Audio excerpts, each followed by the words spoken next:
My name's Ben. I'm also Ben. Hi, Ben. We're both from Colorado, from the Black Falcon School of Arms, where we've been studying English martial arts since the end of 1998. It was a bad decision, and we've doubled down on it, and now it's our identity, so we can't escape it. One of the things that we really like to do when we go to different places from time to time is to just show off and tell people about English Longsword, because if you've heard of English martial arts in a historical context, you've probably heard of George Silver, who had opinions and was right about a lot of things, but only in his very narrow context, and otherwise had some real strange ideas about what the world and especially Italy were like. So George Silver was a really important source, a really important data point for everybody to look at, especially in the early development of what we now call HEMA, because he laid things out. He was afraid that his beloved old traditional martial art was going away, and so he was like, great, I'm going to lay out the basics of it, because otherwise it's just going to be this Italian stuff that comes in, and nobody's going to remember how to fight in the English style anymore.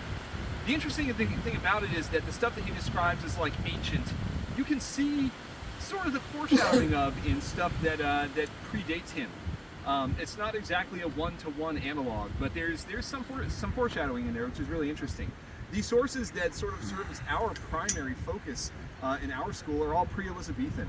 There's 3 of them, and they all share a common terminology, which is really interesting because that suggests they're working from a common basis, a common tradition that was there, and they all come from different parts of England. If you look at the actual linguistics, if you look at the dialects, they come from different parts of England and different eras. The earliest one is right around the time, it's 2 parts. It is right around the time that Lichtenauer is writing down his Merkvers, his Zettel. You also have this early English poem. And if you've heard anything about early English stuff, which you probably haven't, but if you have, you might have heard of like the man that would, or sometimes people say man eat wall, although it's not a Y, it's that old thing where like people mistake a thorn for a Y. So it's actually the man that would, or one who would is the first line of the poem. That, by its language, dates to probably about 1380-ish, which is pretty contemporary with when Dobringer is writing down Lichtenauer's Merkvers. So similar era and similar solution, which is trying to teach through poetry.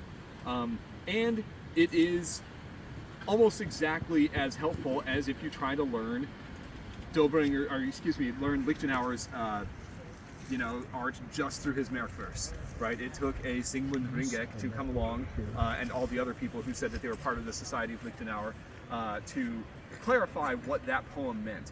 We don't have that for the English, but what we do have is the second part that was copied down, that was a bunch of set plays. Has anybody looked at Montante stuff or Spadone stuff, like the big Iberian or Italian swords? Yeah. Like the 16th century greatsword stuff.